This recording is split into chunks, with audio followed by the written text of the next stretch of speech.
Pues muchas gracias, Ricardo. Muchas gracias a todas y a todos. Estoy de verdad abrumado por la cantidad de gente que estáis aquí. Muchísimas gracias por venir. Da gusto ver una sala tan llena. Em, bueno, quería decir solo unas poquitas palabras, seré breve, Silvia, antes de darte paso.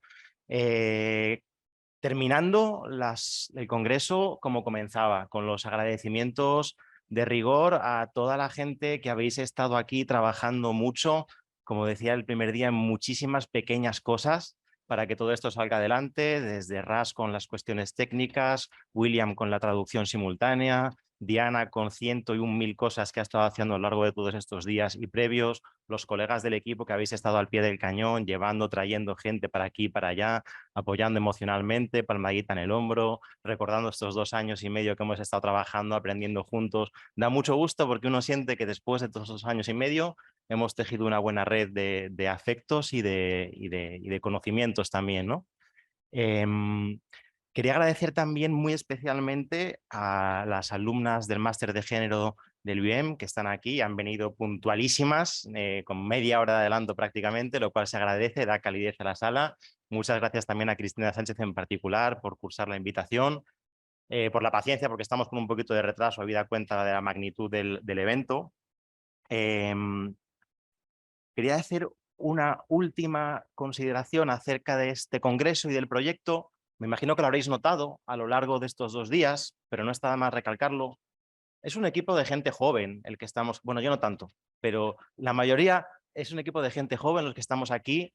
Hemos intentado armar unas jornadas con presencia de gente mayor, intermedia, joven, doctores, no doctores, con temas diversos. Aquí había juristas, antropólogos, sociólogos, filósofos, y yo creo que eso es algo bonito. Creo que ha salido quizá unas jornadas no muy al uso en el sentido de que no siempre se ha hablado de derecho en sentido estricto, pero el ámbito de lo jurídico es un poco más grande quizá de lo que normalmente estamos habituados a escuchar, ¿no? Y creo que también estas jornadas pues, han sido una demostración patente de ello, de lo cual pues yo me alegro. Ojalá que los que habéis estado siguiéndolas pues también lo hayáis sintado así. Termino con lo más importante, que es agradecerle de corazón, pero de mucho corazón, Silvia, que estés aquí con nosotros. A George igualmente, porque sé que ha sido un viaje largo, fatigoso para vosotros, y con el que habéis tenido dudas incluso, pero me alegro muchísimo de que esas dudas se hayan vencido y que podáis estar aquí con nosotros. Para mí en lo personal, esto es como estar con tu rockstar favorita. Entonces, realmente me siento pero que muy honrado, ¿no? Tengo que decir 2 cosas antes de terminar. Primera cosa, que quede constancia. Yo te conocí a ti gracias a mi mujer ahí presente, que me hizo leer tus libros, y es justo reconocerlo porque yo, pues como hombre que soy, pues normalmente uno siempre tiende a leer a otros hombres, ¿no? Y bien está descubrir a mujeres que habéis hecho muchas cosas importantes y de cuyos trabajos he aprendido un montón, hasta el punto de que te has convertido para mí, para mucha gente del equipo, en uno de los referentes teóricos principales de este proyecto. Te hemos citado y articitado, y buena muestra es la conferencia que han dado Javier y Dani al principio, dando cuenta de todos los trabajos que habéis hecho en el colectivo Midnight Notes. En fin, hemos aprendido mucho de vosotros y os estamos agradecidos y estamos particularmente contentos de que estéis aquí con nosotros. Última cosa, le decía a unos amigos este año que este verano ha sido fantástico porque mi hija ha aprendido a montar en bicicleta, ya sabe leer, ya sabe escribir, ya sabe sumar, y además hemos traído a Silvia Federici a la facultad. Yo creo que ya me puedo morir contento. Silvia, tienes la palabra, la audiencia es tuya. Yes, I decided to speak English, and if something is not clear, just go like this, okay? So I want to start, first of all, greeting you. It's a great pleasure to see this room. It's fantastic to see so many young people. So this really gives me a lot of energy, because always in this situation, I learn. And I also want to thank Luis, first of all. Luis is the one who has convinced me to come at a time that was very difficult for me, for my life. But he assured me that it was going to be of great help that I should come and not fear that, I'll not be supported. And since I came, it's been an amazing, incredible person. Yes. And I want to thank also all those who organized this meeting on the Commons. Such a crucial issue today, more and more crucial every day. And the other participant, I've learned a lot. I wish that in my presentation, I could actually integrate what I've learned listening to them. I wish I could integrate also some of the question and answer. I hope I'll be able to do that to some extent, but another time, I will have more time to reflect on them later on. And not last, I want to thank my compañero, George Cafensis, with whom I have shared a lot of discussion and writing. We have actually collaborated on particularly on issues of the commons. We have written about the commons together also, especially trying to define what are good commons and what are not good commons, what are anti-capitalist commons. And Massimo De Angeli, however, has always been critical of this attempt to find good commons, because as he has reminded us continuously, commons today in a society dominated by capitalist relations are always necessarily very impure. There's no pure commons that we can construct until we can build a society that is all governed by the principle of the commons, which means really a society that is free from the exploitation of human labor.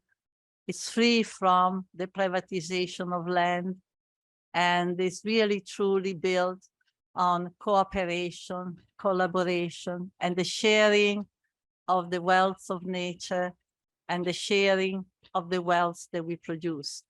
In these few words, there is my conception of the commons.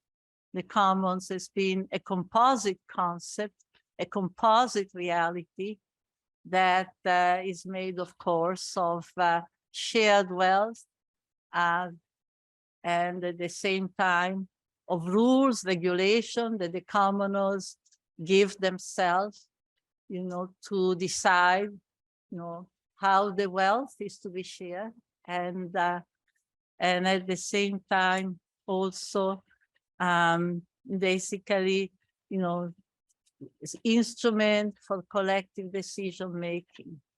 Instrument for collective decision making.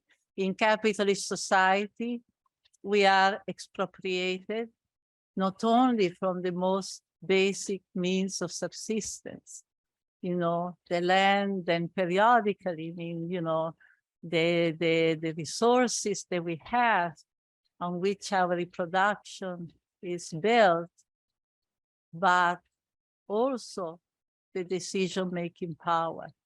One of the worst forms of expropriation is the fact that in this society, we are expropriated from the capacity to decide on the most important things of our life.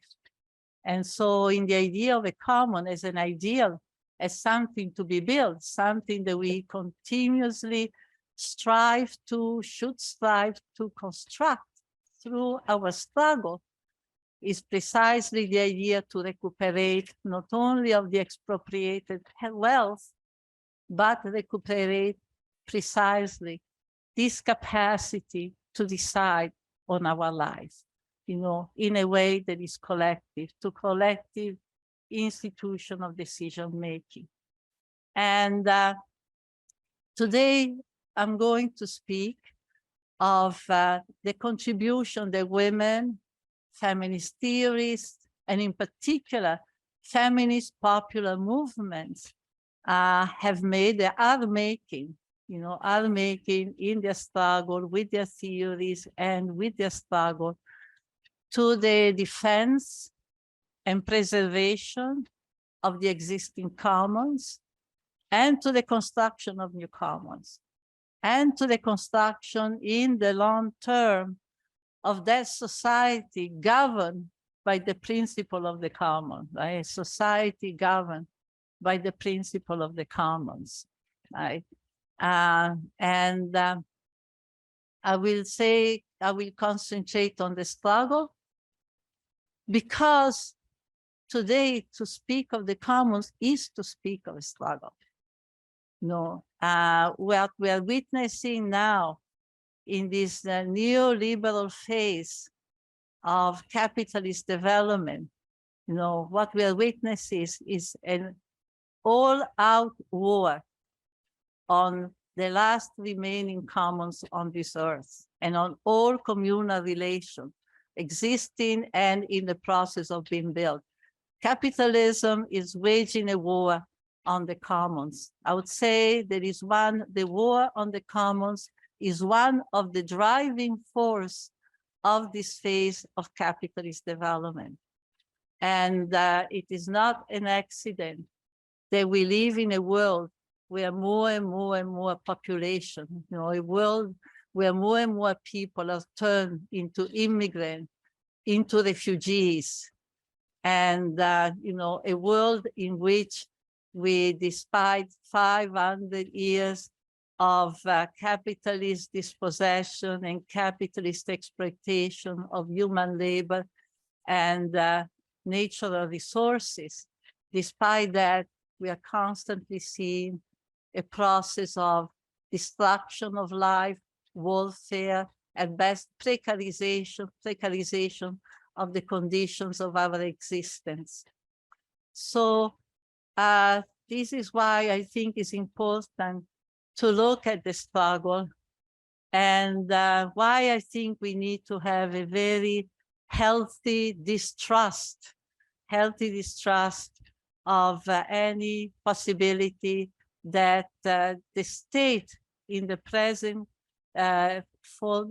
state of existence may be able to implement, some of the desires and some of the aspirations that are encapsulated by the concept of the commons. Today, the state is the agent of international capital, whether it is a national state or an international state, is really always the executor, but the executor making some maneuvers to prevent the subject from being too rebellious, from preventing the subject to subverting the master plan, but nevertheless, the state is the executor. I come from New York, from the United States, and I could speak for the next 3 days, giving you examples of what I'm saying.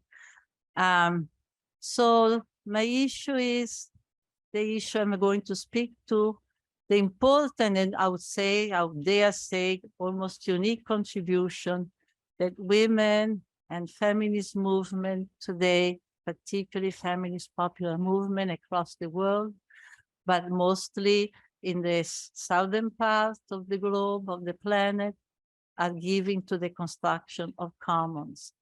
And the question then, of course, immediately is, why women? Why women? And here I want to give some reason, beginning with a reason that I first read of in a beautiful book by Vandana Shiva, Staying Alive. It's a book that everybody should read, where Shiva said, women have always been the protector and defenders of the commons, and the one most interested, in their thriving. Why? Because historically, in the history of capitalist society, women have had a much more tenuous, to say the least, relation to the world of wages, to the world of monetary income. And therefore, they have realized very soon, very early, their dependence on natural goods, on bienes comunes, no? Above all, the dependence on the world of nature. And here she gave an example of what traditionally, especially before the coming of the English to India and before the beginning of capitalism in India, what the forests were like. And these are 2-3 pages that are really fantastic, because she described how a forest, it's a whole reproductive system. The forest is a whole reproductive system where in the past, you know, people could find almost all that they need, from food through medical herbs to the space and quiet that would nourish our spirituality, waters, animals. And so she presented it, and she said, you know, women could actually live, you know, simply of the fruits of the forest. And of course, you know, this is what they and their, you know, families, community have been dispossessed from. You know, at the same time, you know, when a further reason is that because women have been and continue to be, you know, the primary subjects of reproductive work. You know, women are also the ones who understand more thoroughly, more deeply, you know, the implication, the consequences, the life consequences for their communities of the destruction of the commons, the destruction of forests, the poisoning of water, and the takeover of land by agribusiness. So that when that happens, when those basic forms, conditions of reproduction are taken away, when they're lost, is the end of the community. The next generation will have to migrate. The next generation will become immigrant, will become refugees. And this is one of the reasons, as I will mention in a minute, why, you know, today across the world, but particularly in the rural areas of the world, women are in the forefront for the defense of commons, right? And in Amazonia, from Brazil, you know, to many regions of Africa, you know, women today are, you know, basically laying their bodies in front of the new mining project, you know, the coming into the communities of companies for petroleum drilling, or for the taking over of the destruction of the land, for the extraction of minerals. So they are in the forefront of the struggle. For example, women are also in the forefront of organizations like Via Campesina, the MST, the landless people of Brazil. They are really very, very important, the backbone, because as I said before, they are understanding what consequences they are when you lose, you know, the contact with the land. Then land means not only the soil, the possibility of agriculture, the possibility of subsistence, the possibility of activities that are not conditioned on the market, right? But the possibility also of controlling what goes into your body. If you do not control agriculture, if you do not control what goes into the land, you also do not control what goes into your body.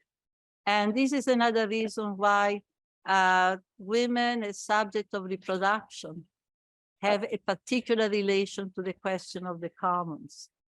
Reproductive work is the ideal terrain, in a way, to learn to see the interdependence of everything in our environment. The interdependence, for example, of the health of our body with the health of the natural world. And so the special role that women are playing in this context have also exposed them to a tremendous amount of violence. Today, in many countries, certainly in Latin America, we can count, the number of women who have been assassinated because of their coming forward to defend, their land, against the paramilitary, against the guard of the companies, against the police and the armies, who are destroying their community. And here, I was reminded this morning by a compañera here that a term has been coined by feminist movements, in Argentina, in Brazil, and particularly Mexico, by indigenous women who are involved into the struggle, the notion of the body territory, el cuerpo territorio, which means that you cannot defend the land. You cannot really fight, to maintain the health and the control of your territory unless at the same time you also fight for control over your own body. So fight against the violence, against patriarchal relations. Women have learned that patriarchalism is an attack on the commons. They have learned that patriarchalism is an attack on the commons. That, for example, the desire that even men of many indigenous community or peasant communities, and of course I don't intend to suggest that there is a difference between the two, but are often attracted, by the wages, the money, the kind of independence the monetary relation can bring, and that companies, extractivist companies that come to an area can actually give them. And they look for an empowerment. They look for empowerment by seeking employment at times within these companies. And so that in order to be able to actually defend the land, they also have to fight against the patriarchal relation and the violence that is coming with it, right? So this is extremely important. And I want to stress here that this defense of the women are carrying on of this material wealth, which is the wealth of nature, which is the fundamental base of our sustenance, make us understand the importance, in the commons, in the organization of commons of material goods. And I want to say this because usually we tend to put the stress on the social relation, and quite correctly, we often say always, commons are not just material goods. Commons are social relation. The concept of commoning, commoning as an action, as a social relation, as a coming together, right? As a doing something, right? As being fundamental, in our imagination, in our conception of what to do in relation to this question. Nevertheless, let's not lose track of the importance of the material wealth. Without material wealth, without having the possibility to support ourselves materially, we do not have commons. we do depend on the market. So part of the struggle of the commons, fundamental part of the struggle of the commons is to defend nature, to defend all the forms of material wealth that have been produced, that we have produced, and that nature is offering, and to defend them. And because, as I said, this is the path, the condition for self-sufficient, for autonomy, for self-sufficient. Short of that, so the struggle for the commons, must include a struggle for the reclamation of land. And again, when I say land, I mean a very broad set. I mean forests, waters, etc., etc. The possibility to control food production. So this, I think, and this is why also the stress, on the nature, the wealth of nature, our common wealth, right, must also inject a doubt about conceptions of the commons that, for example, stress, the possibility offered by digital commons, right? And there's been a number, for example, in the 1990s, in the mid-90s, right, when the idea of the commons began to enter the imagination and politics of various movements, right? For one reason, it entered the imagination and politics of many movements. This is a moment in which we see a massive attack, even earlier. It's a moment when we see a massive attack with globalization. Globalization is a process of recolonization, is a process of destruction of communal wealth, right? And so the very moment that we are losing that on a mass level, the Zapatista, remember, the Zapatista takeover, right? San Cristobal, after the Mexican government had abolished Article 127 of the Mexican Constitution that introduced the notion of the ejido, which was a form of communal land ownership, right? So you lose the common, and now you begin to realize, oh, the importance of the commons. In my own work, I learned about the commons when I was in Africa in the 80s. And people were struggling to defend communal land, against the attack by the IMF, the World Bank, who were coming in, and in the name of an artificially created, debt crisis, in the name of artificially, were forcing this government to open their doors to all forms of privatization, to all forms of agribusiness, right? So certainly one reason why, the ideas of the commons, began, at a certain point is certainly because the commons were also being lost, right?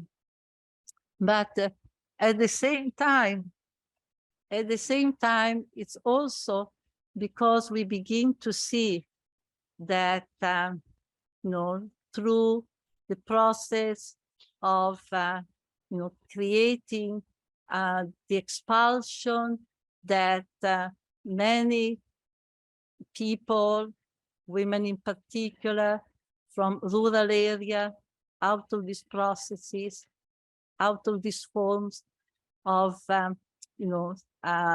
exclusion through privatization, we begin to see the formation, of new reproductive commons.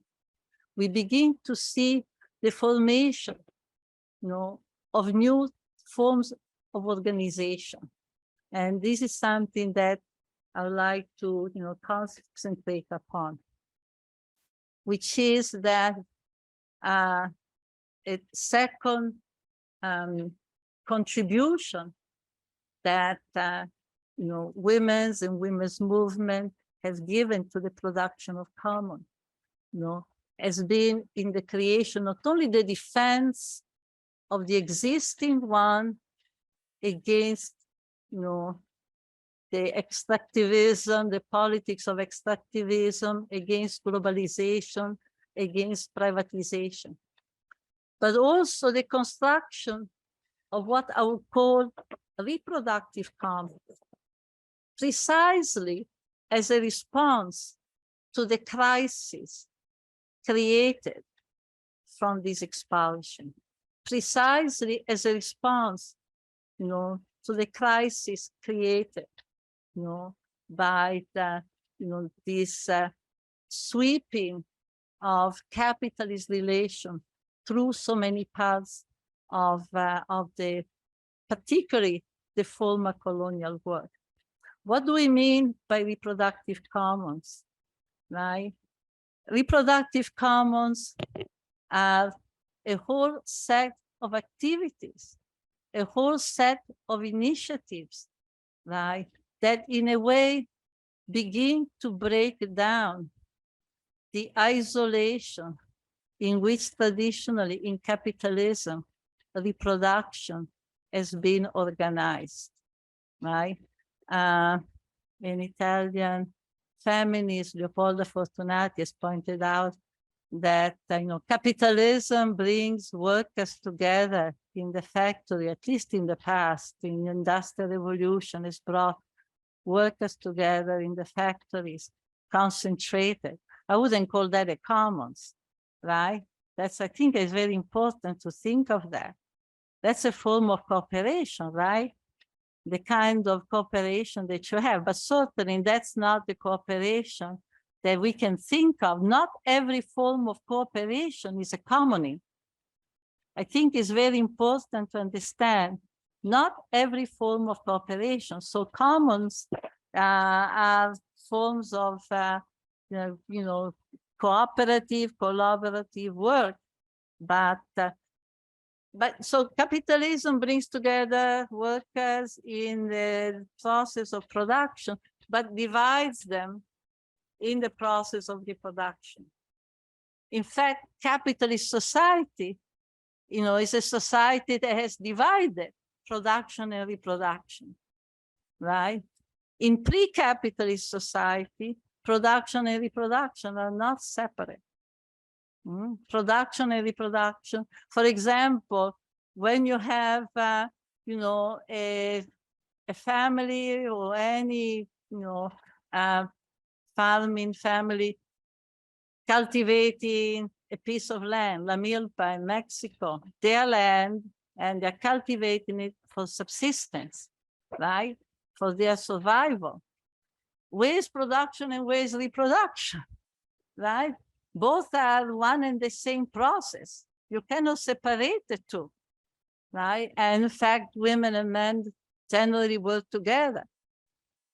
But with capitalism, this is what you begin to see. You begin a process of separation. At times, feminists like myself and others who spoke of the relation of production and reproduction have been criticized. Oh, you separate. No, it's not us. It's capitalism who separate them, right? It's not us who separate them, right? So the nuclear family, for example, is the classical form of isolation, separation, of this atomization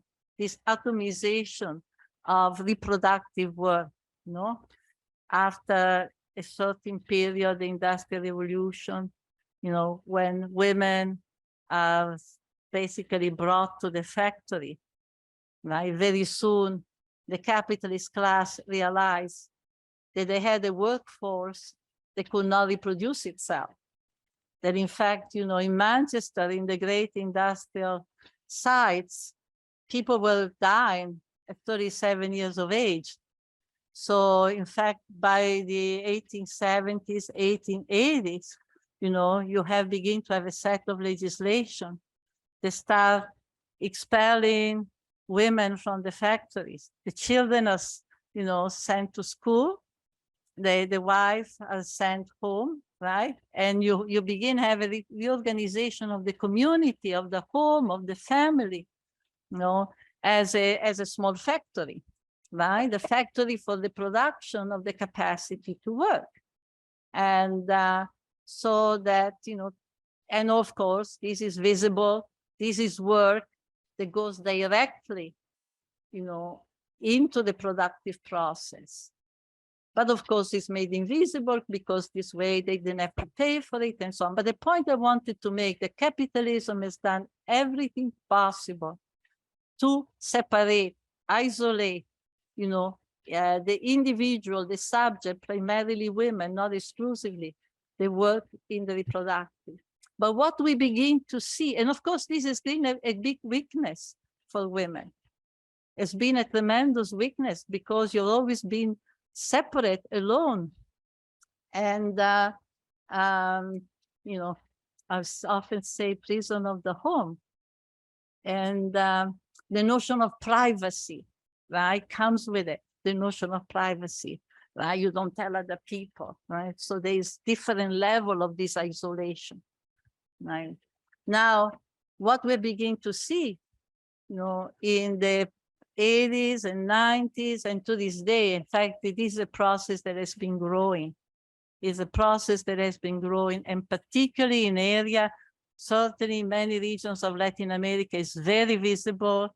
Argentina and Chile, in Mexico, that, as the process of globalization pushed more and more people off the land into the urban centers, right? That the alternative to defeat for many has been the taking over of space at the periphery of town and create new communities.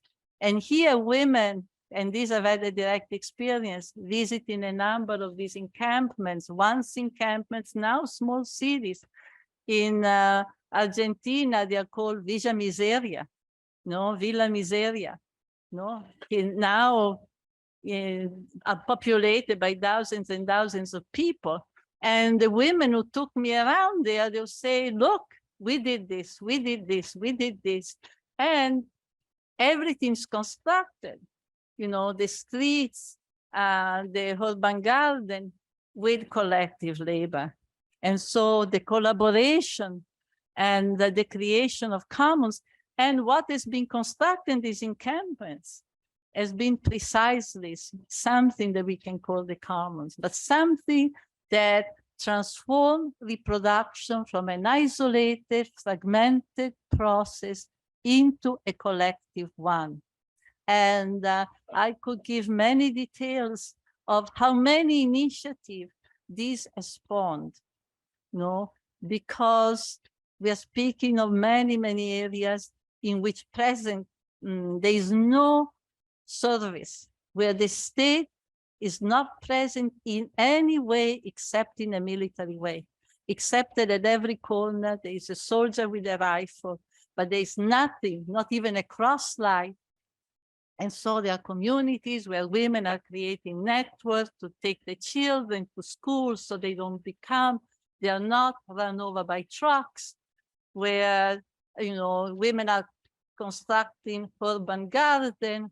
One phenomenon of this, what I call the production of commons, impure as they may be, has been the new phenomenon of urban farming that goes from African cities to cities in Latin America, to cities in Asia. We understand that is happening widely in the Philippines and in other parts of Southeast Asia.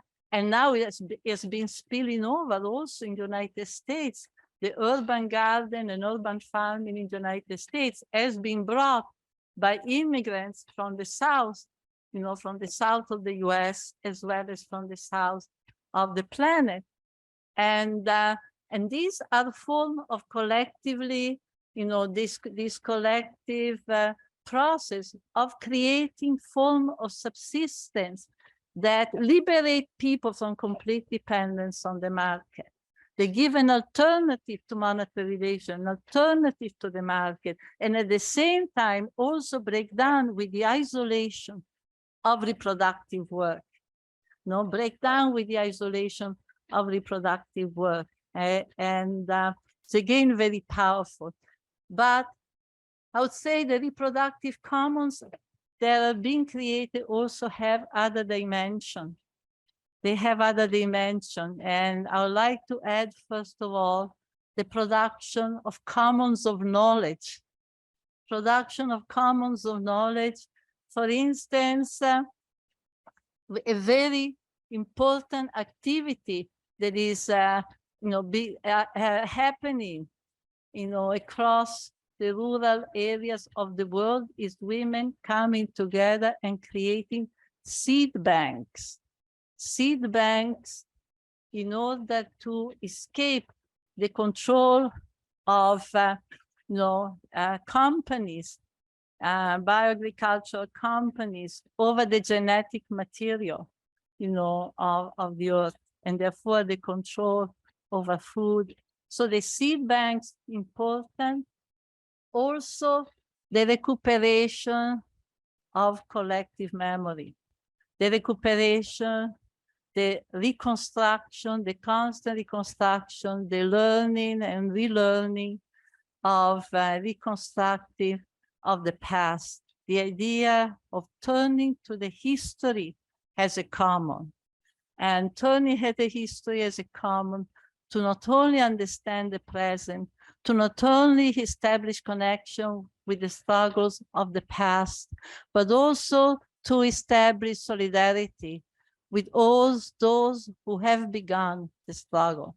Establish solidarity with those who have died, with those who, in fact, are continuously, through this reconstruction of collective memory, positioned as present in the struggle. And I think this has been a very, very important part, and part that is inseparable, part that is inseparable from the struggle, from the so-called, material commoning, and for the promotion of commoning relation. This work, of reconnecting to the past, of reconstructing, preserving the collective memory, and this solidarity not only with the living and with the past, but also with the past. And in this conjunction, I want to mention a powerful act of commoning. The women are engaged in, particularly in Mexico, and is taking place now, which is the work of the madres, of those who have desaparecidos, who have been desaparecidos by the government, who have been killed. Of course, part of the struggle of the women is to say they have not been killed. But the level of great organization that they have built to this great capacity for solidarity is the determination not to allow those who have died to be forgotten and to have their demand for justice be forgotten. They have created brigades that now go through different areas, different parts of the country to check, to see where, if they can identify the graves of those who have died, often with people, experts, forensic experts, and they open the graves. I have learned that very often they know where to go because the very people who have killed their relatives call them and let them know where to go. Because often the very people who have carried on the killing, are themselves victims of an organization of narco-traffickers, people, often young people who have been trapped in this organization, who carry on this brutal killing. And because nevertheless, they still have something of a conscience, They anonymously often call the family. And now, of course, a whole knowledge is being built, a whole knowledge is being created, so that there is an idea as to where the government, the places in the desert, how the areas in which bodies have been buried look like. And this is the works of this brigade. And this, to me, is a work of commoning. It's a work of commoning because it's a work that again establishes a solidarity and a continuity, again, not only between among the living, but also a continuity with the dead, and a continuity that is very essential for the struggle. I've spoken with a woman from Guatemala, you know, and we were in an encuentro, and with many women who were talking about you know, the years of the dirty war, when more than 200,000 people were massacred in the early 80s under the government of Rios Monte. And the women were talking of these beyond horrific, you know, forms of torture and massacres. And then the struggle that are going on now. And the question was, what gives these women this courage? What allows, you know, why they're not? And they said exactly that. They said, because for us, you know, the connection with the dead are not dead. Because for us, there is such a sense of continuity between the dead and the living that we have a different relationship to death. And it's that different relationship to death that gives us the courage to fight, because it enables us to see our situation, our struggle in a broader context. It enables us to go beyond all the fears that are generated about losing our individual life, because we see that the individual life and our struggle is part of something much broader. It's part in a whole big effort that we are making to be free. And this to me is extremely powerful, and also connects with another struggle that I want to make. And when I mention this struggle, it's not just to mention struggles that are taking place, but to mention, to bring terrain, to in a sense, you know, construct the different terrains on which today the struggle over the common is being fought. And one terrain that I think is especially strong in the United States is the terrain to create commoning forms of justice. There is a tremendous debate that is going on now that has really massified after the killing of George Floyd and the killing of many other people, young Black men and Black women in the communities. And even before that, you know, there was an abolitionist movement.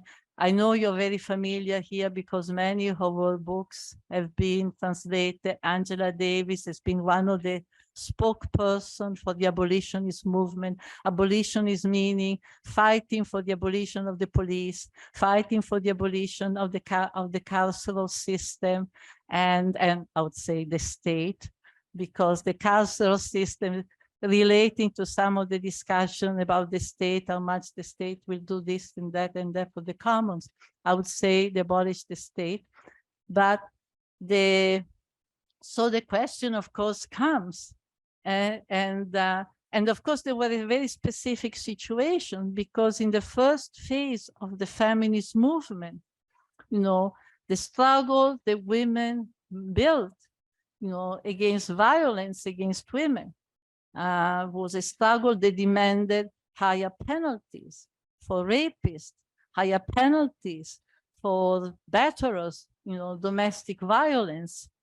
And in a way, it seemed right, because it seemed to give dignity, you know, to recognize the beating a woman is not just a moment of ebullience, the way the police always treated domestic violence. Actually, the analysis myself and others have done has shown nothing about ebullience. This is part of the discipline of housework, right? the tolerance that the state has always demonstrated towards domestic violence is part of the delegating to the wage worker the right to punish his wife, because through the wage, the state delegates to the man, the wage worker, the discipline of the women and the controlling of the fact that she must perform their work. But aside from that, but soon women in the Black community have said, demanding more penalty only demand more victimization and criminalization of the Black community. Because always the punitive instruments are never to use in a kind of universal, neutral way. They're always used, to deepen the division, deepen the hierarchies, right? And, to justify, you incarcerate people to justify their increased exploitation compared to others. So the question is, we abolish the jails, which we have to do, what do we replace them with? And there's a very interesting debate about restorative justice. Here, there's been an indigenization of the feminist movement. I would say that there's been an indigenization of all movements. This morning, we're talking about neo-Marxism, but there's also, we talk about neo-indigenism. Because, for example, in many movement environment, the influence of the indigenous forms of justice, right? The community. And we have examples in Canada where indigenous communities have obtained from the Canadian government the right not to deal with jails, not to deal with the police, but to exert, justice within themselves, with their communal means. Not easy, but this is a whole discussion that we need to bring to the question of the commons. We need to bring to the question of the commons. A couple of more things. One, the issue of debt, right? There's now a move among feminist movement, particularly led by women in Argentina, the Ni Una Menos and others, to say that, debt is an anti-communal instrument, right? And particular, the debt which has been created to microcredit, right? Microcredit was sold years ago as the instrument to deal with poverty, women's poverty, right? It was too good to the idea being the poor of the world are poor because they lack a little money. If they only give them a little money, then they can make themselves into entrepreneurs. We have discovered that, in fact, it's been a very subtle way to expropriate people from whatever little land they had left. Because the little money, the way the repayment of the debt has been organized, the repayment of the debt has been organized. The repayment is so close that does not allow for the crop to grow. So if you take a loan, the only way you can repay that loan within, let's say, 3 months is by selling goods and, through the market. You cannot use it to, boost your agriculture on your little piece of land, right? So more than that, the microcredit is given to a group, right? The loan is always given to a group. So if I don't pay, he pays. If I don't pay, all of you pay. So soon enough, the group begins to divide itself and begins to turn into a reciprocal policing. Ah, you're drinking a beer. Are you going to pay back your debt? I saw your child there with an ice cream. Ah, etc., etc. And there's been cases upon cases reported that where women have not been able to pay the debt, often they had to leave their village because they were subjected to violence, including by the women in the group. So the struggle, important to see what are all the different tools. So privatization takes place not only when you have, you know, caterpillars coming and flattening your crop because a pipeline has to be built, as I saw happening in Nigeria when I was there. But the breaking down of commons also happened through all kinds of other instruments. How much time do I have left? 5. Oof. Okay, so I'm going to finish. Actually, the last part was the most important part I wanted to take. So what I wanted to say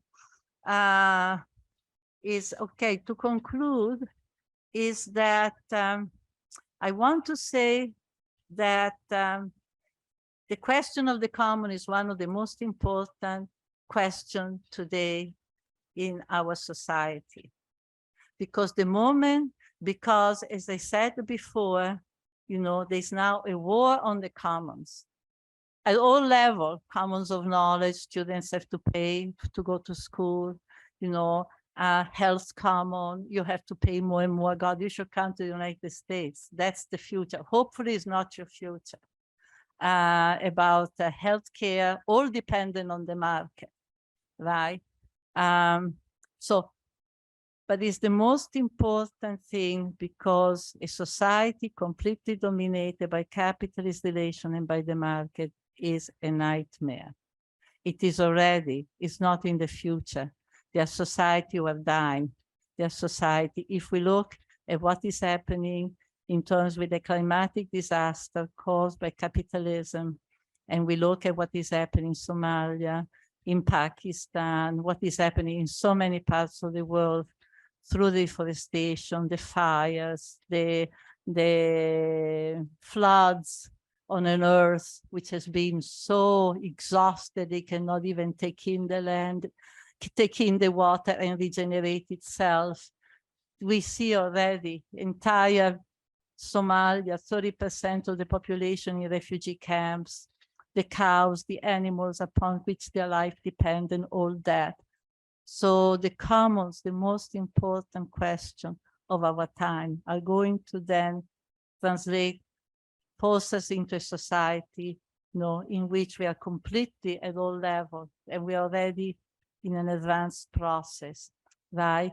And I want to say now specifically some reason why the importance of these feminist commons, right? First of all, the commoning of life and the commoning of reproduction undoubtedly has helped in a lot of communities to survive, right? And it's not an accident, as I mentioned before, that we have seen a flourishing of commoning, you know, out of situation of crisis. Women expelled from the land, you know, Chile, after the coup, a lot of commoning activities, women creating comedores populares, popular kitchen, urban garden, at a time when the population was terrorized, when nobody dared to speak to each other, people were being disappeared. Women begin to come together, protected by the felt of being mother, of going out in their hands with their children. I know there are people from Chile here, they can be telling us more.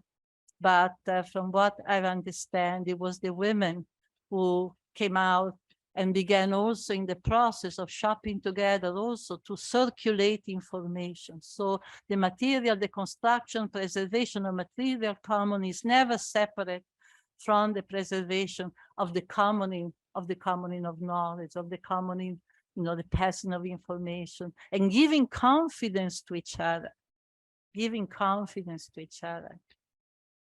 secondly, because, you know, in order to struggle, commons are not only objectives of struggle.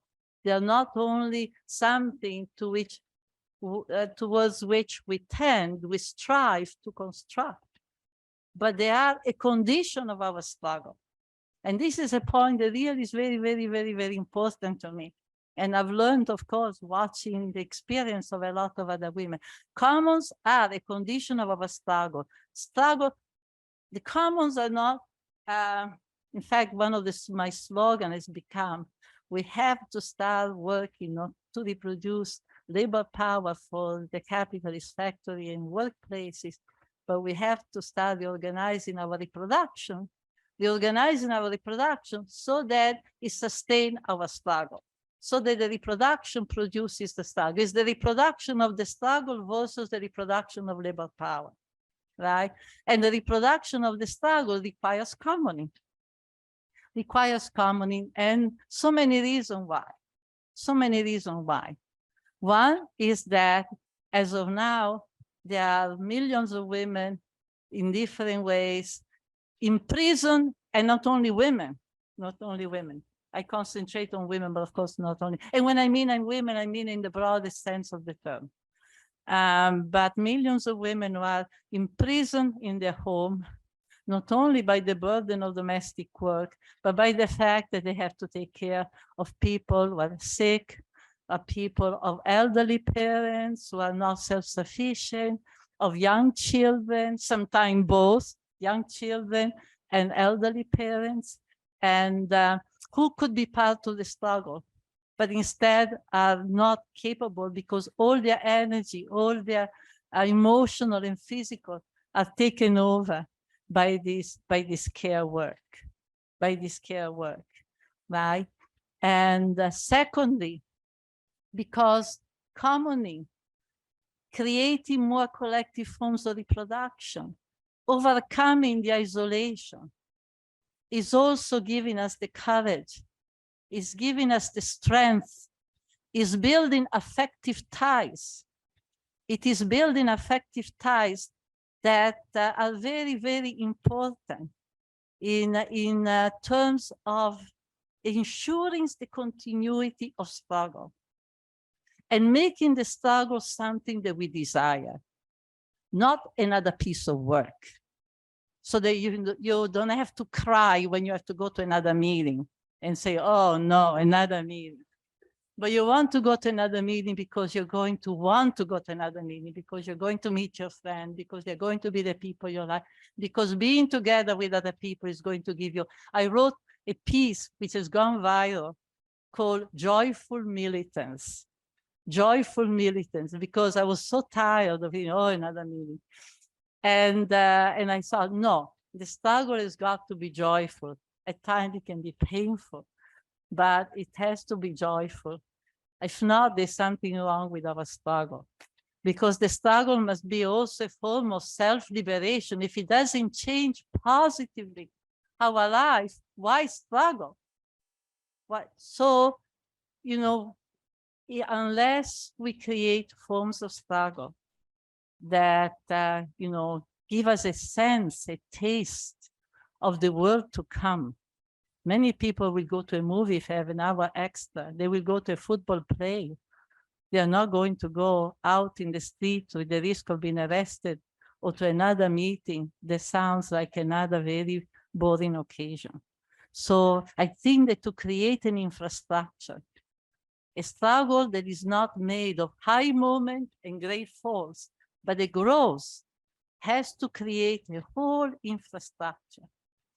And because commoning relation give us the courage to confront the state. Back to the question of courage. And here these bring in, but I don't have the time, maybe in the question, the famous relation between the public and the common. We are not in a position to ignore the public. So there's been a lot of discussion about the public and the common, two separate things, continuity, yes, continuity, but I go more for the separate, because I see every day in New York, the public being taken over by the state or by some company. So the public is only partially is given to us, and we reclaiming, of course, we struggle for the public. We struggle for the public. We struggle for public spaces. But the public also means a whole set of services of reproductive services that we want from the state. We are not in the position to say no to those public services. But I think it's very important to approach those public services from the point of view of the common, and not to go to allow the state to decide the form and organization of the services that they give to us. One small example. Black women in the United States have learned that if they go to give birth, they don't go to give birth alone. There is now an institution which is called the doula. The doula, which is becoming a movement, is a group of women. They're not health experts. They go to the hospital. They're part of the common. They go to the hospital to protect women. So they're not going to be humiliated. They're going to be given the care that they need. And they're not going to be subject to the many racist practices that they've been subject to in the past and in the present. So the idea of the doula, let's expand the notion of the doula. The notion of the doula, we don't confront the state alone. And not confronting the state alone also means to create a common, create spaces where those who are working within the state, the nurses, the teachers, etc., and those who are outside in the community, many times the same people come together and decide, okay, when we go to the hospital, what do we want and what is that we do not want? Given that we have to go to the hospital, we are not capable of creating our own autonomous forms of healthcare, but we need to go if we have a cancer or not. Hopefully, we will have good food and will not need to go to the hospital for the cancer. But should we need, then what do we want, under what condition? And this is where, and you know, yesterday I've forgotten whom, but somebody spoke of the nurses in Holland. Then now in Holland, there's a whole organization of nurses. That's fantastic. That's common. That's the commons. But in the United States, we have had also very similar thing. During Occupy, we always had nurses who came at the Occupy encampments to make sure that people will not get sick, to give the advice, to help. There's been a movement in recent years called rebel nursing. And rebel nursing has been exactly that, of nurses who got tired of seeing that there'll be people coming to the hospital sick, particularly older people, poor people. They go away, treated, healthy. After 5 days, they come back because they are alone in the community. Because they are alone, they are depressed, they don't take the medication, they get sick again, and there's a constant door. So they said, staying in the hospital is not enough. We have to go and work in the community. We have to have a base in the community. So there has to be common spaces in the community where we come together. So it's not the public or the common, it's how we deal with the public. How do we confront the public? In this transition phase, in this hopefully transition place to a better world, right, in which we're still dependent on the state, right? But we are dependent in a way that, you know, is organized already to take us beyond it. Thank you very much.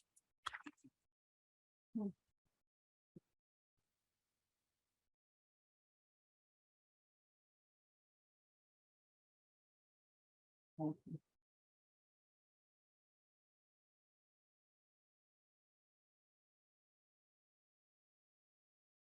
Thank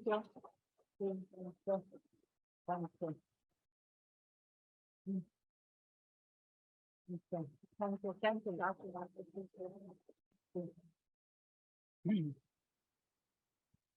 Silvia, muchísimas gracias. Gracias. Ha sido muy interesante, bonito, inspirador. Has tratado muchos temas y quizá haya gente en la sala que quiera lanzarte alguna pregunta, alguna inquietud. Estamos, como siempre, mal de tiempo, pero bueno, es una condición ontológica, o sea que si tenéis alguna cuestión que formular, pues adelante. Podéis hablar en español, además. Silvia Sí, estaba... puedo hablar español, claro. Sí. Sí. Pero puede hablar un poco fuerte. Te puede escuchar, pero puede hablar un poco más fuerte. Sí. Ah, píldora. Ana.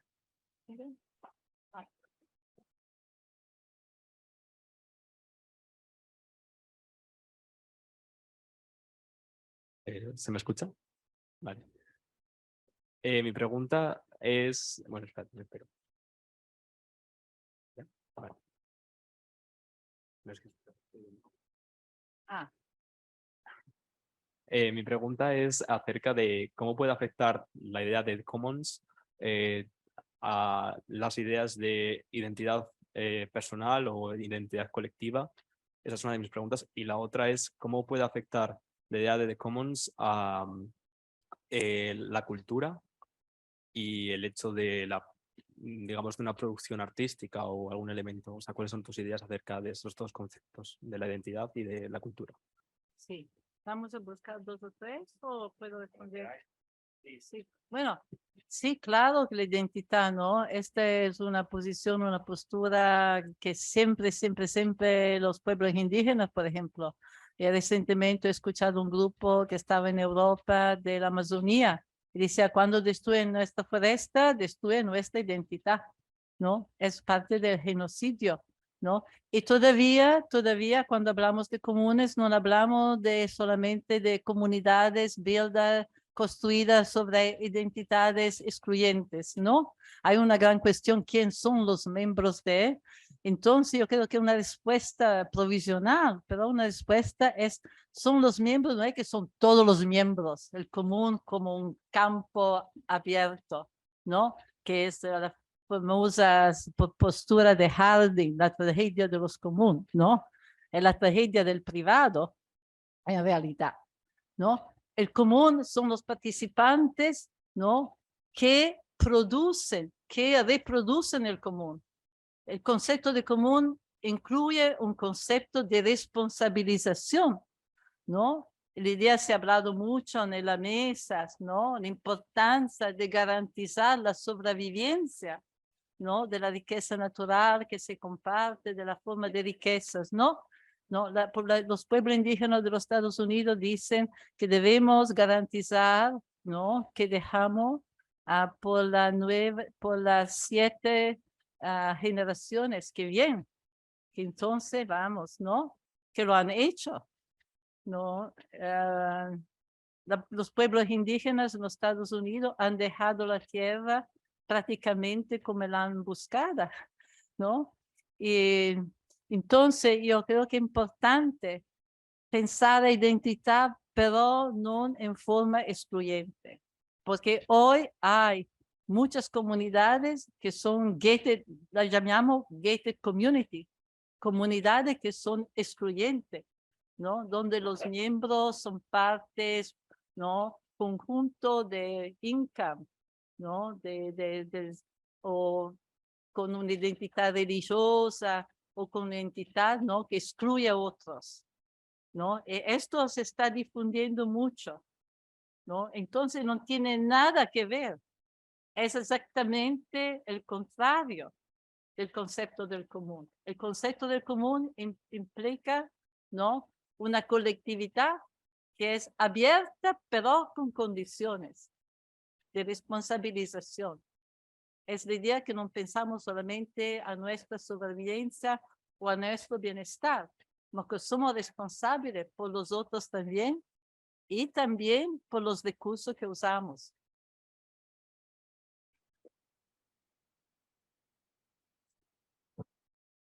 Sí.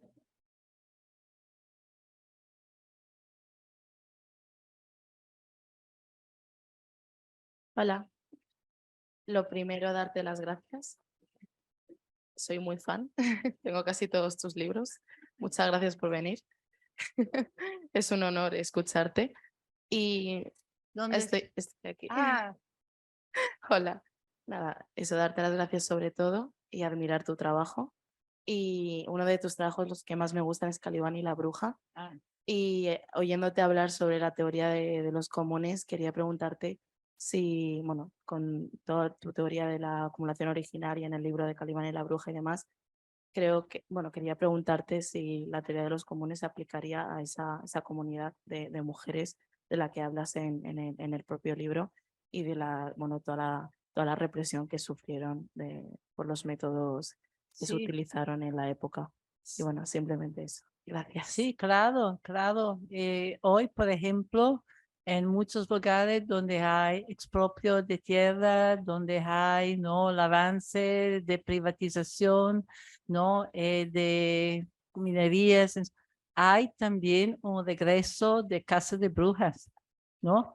Yo he hablado en algunos, hay, no, en este momento, por ejemplo, en Noruega, a Oslo, se está conduciendo una de la primera conferencia global sobre la caza de brujas hoy en el mundo, que es conectada con el despojo de la tierra, con mujeres que han acceso a la tierra, que defienden la tierra y que son ejecutadas, etcétera, en una situación muy similar a la del siglo X, del XVI, XVII, en el cual, ¿no?, la privatización hace que hay muchos conflictos sobre las tierras, ¿no? Así que se atacan, ¿no?, los más débiles. Por ejemplo, las mujeres mayores, ¿no?, que tienen acceso a la tierra o tienen un pedazo de tierra, y la acusación de brujería es muy útil para despojarla. Y muchas veces, ¿no?, parece despojada por miembros de la comunidad, pero hay, ¿no?, atrás, hay como, ¿no?, ¿cómo se dice?, una complicidad de las autoridades locales con inversionistas extranjeros, hay toda una historia. Entonces sigue. Y también hoy vemos que la caza de brujas que se da en varias partes del planeta es activada también por el ingreso de estas sectas pentecostales, evangelistas, misioneras, que nos recuestan los misioneros del dicho nuevo mundo, de los siglos de la conquista, ¿no? Y son estas sectas pentecostales que hacen toda una propaganda contra los comunes, contra la relación comunitaria, ¿no? Que dicen, bueno, si tú no te estás enriqueciendo es porque hay personas en tu comunidad que están complotando contra de ti, etc. O te dicen, no debes preocuparte de la comunidad, piensa a ti misma, piensa, ¿no? Entonces hay procesos, ¿no?, que nos evocan lo que se está pasando. Yo creo que Beatriz García, ¿no? Bea, yo voy a hablar un momentito del encuentro que vamos a tener a la fin de octubre. ¿Es esto? Sí, porque a la fin de octubre vamos a tener aquí a Madrid un encuentro sobre la Casa de Brujas, que creo es una pequeña ejemplificación de cómo se hace común en la cultura, ¿no? Que pues no es solamente cultura, la cultura es política también. Entonces, en el 2016, ¿no?, con varias compañeras, Beatriz de Traficante de Sueños y otras, hemos hecho un recorrido por el país en lugar donde hubo Casa de Brujas. Hemos visto que la Casa de Brujas, la brujería, Ana Méndez, aquí, se ha transformado en una atracción turística. Y a la fin hemos dicho, no es posible. Entonces, hemos visto que ha sido posible porque la casa de brujas no ha sido invisible. Nunca ha sido enseñada en la escuela, nunca ha sido un terreno de aprendizaje de más. Nunca se ha hablado de la casa de brujas. Al contrario, la bruja es un personaje ridículo al fin, ¿no? Con la escoba. Se ha ridiculizado personas que han sido torturadas, matadas, encarceladas, la cuya ejecución ha sido parte de la destrucción de enteras comunidades. Entonces hemos decidido, hemos regresado a Madrid, hemos hecho una llamada a los movimientos feministas, a decir, compañeras, vamos a recuperar la historia de la Casa de Brujas desde abajo. Esta historia es una historia común, es una historia que pertenece a todas nosotras, porque de cualquier manera todas nosotras somos afectadas. Una compañera que va, una mujer que va a llegar a la fin de octubre de los Estados Unidos, que va a presenciar a este encuentro, es una mujer que su abuela ha sido arrojada a Salem como bruja, ¿no? Entonces, pero es un caso muy extraño porque ella sabe que su abuela, no sé cómo se dice, sí, es una ancestra del siglo XVII,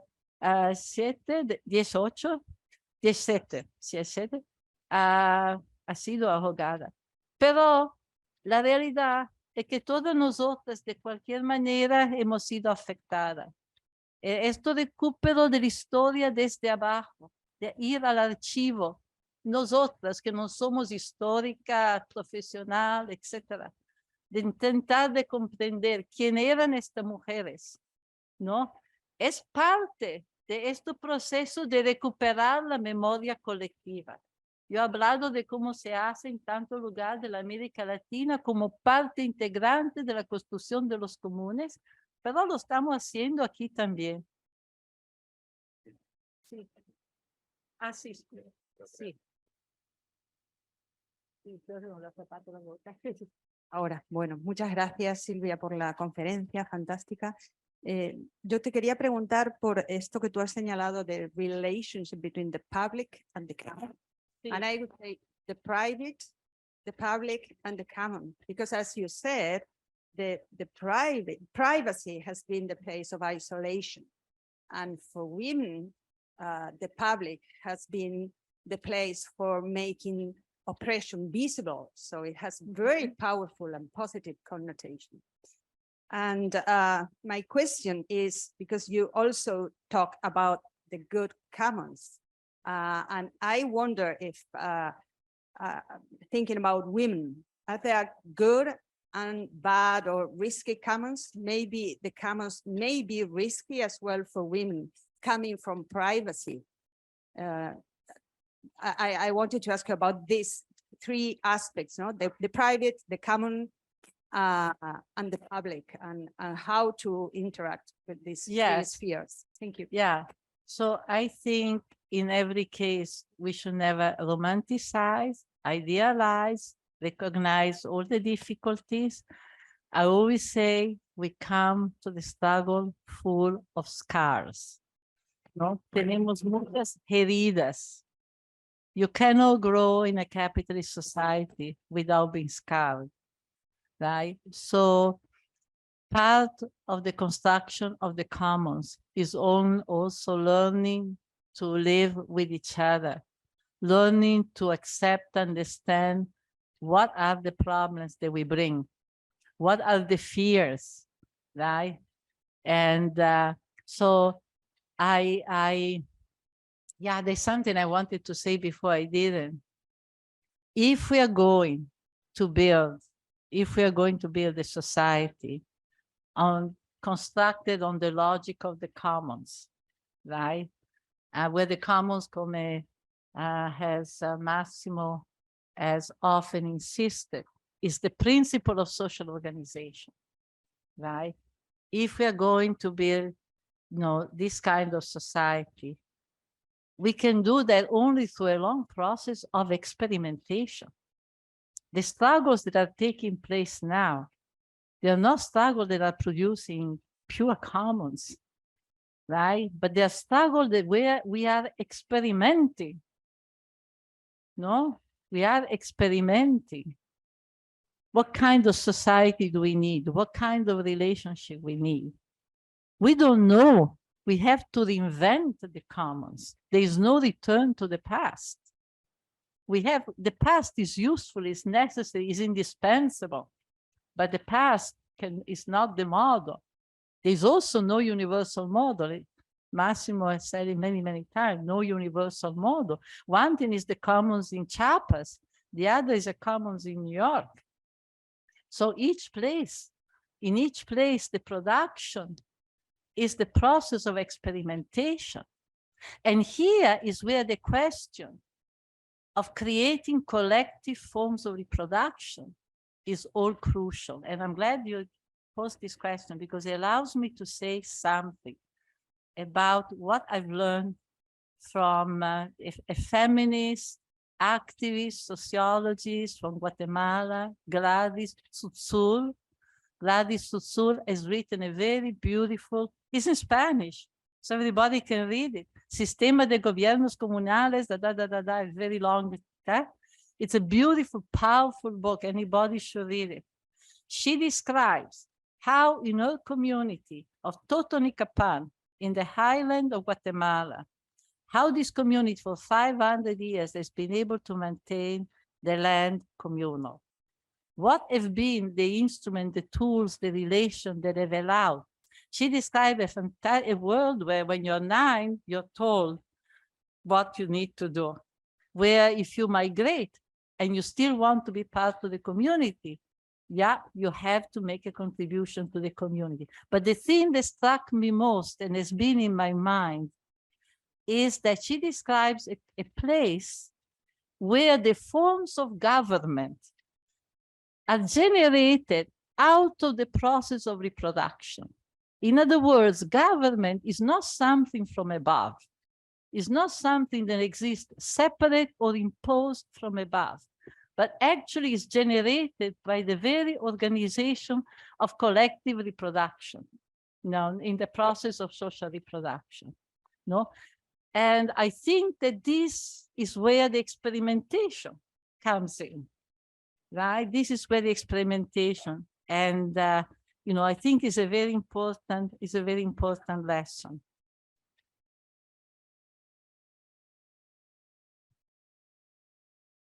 Hola, sí. En relación con lo que decía Silvia del encuentro de brujas, pues como ha dicho, a partir de presentar Calibán en distintas partes del Estado, empezamos a ver qué representación de esa memoria de la caza de brujas en el Estado había. Vimos que mucha era folclórica, estereotipada, que de hecho reproducía los estereotipos de los inquisidores, ¿no? Con las brujas, con las narices, con las verrugas, con las escobas. Y de ahí lanzamos lo que hemos llamado la campaña por la memoria de las mujeres perseguidas por brujería. Hicimos un manifiesto hace 3 años, hicimos un encuentro en Iruña y este octubre, a final de octubre, va a haber el segundo encuentro en Madrid. Va a venir gente del resto del estado y bueno, volverá Silvia y otra compañera de la India, porque allí está habiendo persecución de mujeres ancianas por la cuestión de la tierra, también acusándolas de brujas, y también participarán compas de Ecuador, que también pues las luchas antiactivistas de las comunidades de allá, muchas veces lideradas por mujeres, pues también son acusadas por brujas, ¿no? En esta acumulación permanente de la que Silvia habla en Calibán. Entonces, bueno, la web de la campaña se llama memoriadelasbrujas.net y ahí encontráis información de la campaña y también información de este encuentro por si os apetece participar. Hay una parte abierta que será en el Reina Sofía y hay otra descripción que son más mesas de trabajo para la campaña. Y luego también quería decir con lo de la cultura de los comunes, pues que precisamente los libros de Silvia están en la editorial de la que yo soy parte, que se llama Traficantes de Sueños, y nosotros publicamos con un tipo de licencias que se llaman Creative Commons, que lo que permiten es la libre copia y descarga. Entonces, los libros de Silvia, pues Calibán y la bruja, El patriarcado del salario, Reencantar el mundo, Revolución en punto cero, también Salario para el trabajo doméstico y ahora uno nuevo que vamos a lanzar que se llama Ir más allá de la piel, pues todos estos libros se pueden descargar desde nuestra página web. Hay un botón que pone compra, hay otro que pone donar y otro que pone descarga, porque bueno, de alguna manera se entiende que nadie va a comprar todos los libros y para nosotras es fundamental que estos libros, el contenido de estos libros pueden generar procesos políticos potentes, pero bueno, de alguna manera es verdad que se espera algún tipo de reciprocidad que pueda mantener en el tiempo esos mismos proyectos, ¿no? que no tiene por qué ser económica, hay muchas maneras de colaborar. Pero bueno, este tipo de comunes en el que tú puedes copiar, tú puedes descargar, pero a la vez si no se genera un vínculo de reciprocidad, pues el proyecto no podrá continuar, ¿no? Es un modelo que viene de toda la cultura libre y a su vez del software libre de principios de los 2000 y que pues intenta no limitar la difusión de la cultura porque se entiende que eso solo perjudica, ¿no? O limita la potencia de una sociedad. Intentamos inventar maneras, ¿no? De cómo esos comunes, aunque sean abiertos, ¿no? Aunque sean libres, ¿no? Decimos más que gratis, pues inventarnos formas, ¿no? De que a través de reciprocidad y de la comunidad puedan ser sostenibles. Bueno, muchas gracias Silvia por todo. Cerramos. Sí, vale. Pues bueno, nada, muchísimas gracias a todas y todos. Ha sido un gusto contar contigo, Silvia. Ha sido el broche de oro para el Congreso, para el proyecto. Y nada más, espero veros en otra próximamente. Ahora vamos a descansar un poco, pero pronto volvemos con otro proyecto que arrancará en marzo, que se llama Speak for Nature, que involucra a varias universidades. Rodrigo, hay presente de la Universidad del Piemonte Oriental, nosotros, la Fiscalía del Medio Ambiente en Chile, la Sorbona, bueno, varias universidades. Y os iremos dando noticias de lo que hacemos. Hablaremos de la tierra también, de derechos de la naturaleza, de bienes comunes naturales. Y cuando descansemos un poquito, pues volveremos a la carga y si organizamos algún sarao, pues os avisamos. Muchísimas gracias a todos por estar.